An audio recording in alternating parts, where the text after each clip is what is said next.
They were very, very happy. Their marriage was a gem, but death was soon to take his pretty wife away from him.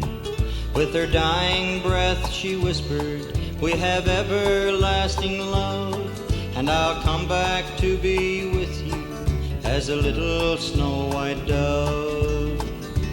Time went by and nothing happened. The dove did not appear. The young man fell in love again and married in a year. But the day he brought his new bride home, the neighbors were to see a snow-white dove come fluttering down upon the snowball tree.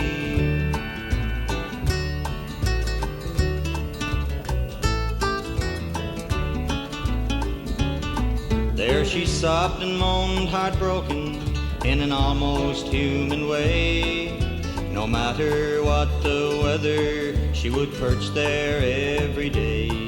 When the neighbors and the servants, yes, the story they had learned, that in the guise of this white dove, the young wife had returned.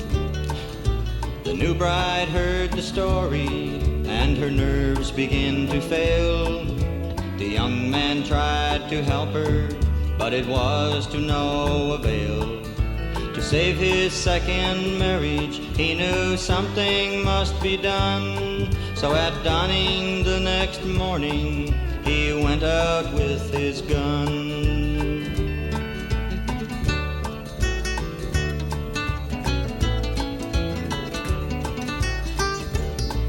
He raised the gun and fired through the leaves so deep and green.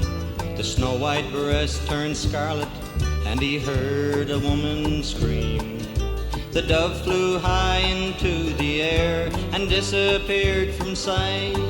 But as he lay there in slumber, the young man died that night.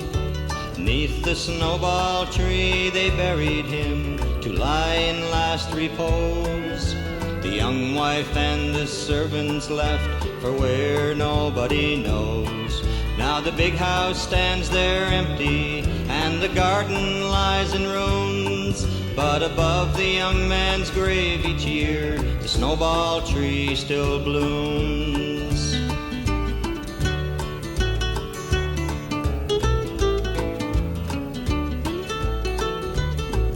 They say that no one comes to see that lonely, unkept green, but every year at a certain time a visitor is seen. And if you spoke to the neighbors, then they'll tell you what they see. A snow-white dove with a scarlet breast perched on the snowball tree. There she sobs and moans, heartbroken, in an almost human way. No matter what the weather, she will perch there every day. And she seems forlorn and lonely for a love that couldn't last. And you hear her cry in anguish for a sad and tragic past. Yes, the story of the snow-white dove has been told to you at last.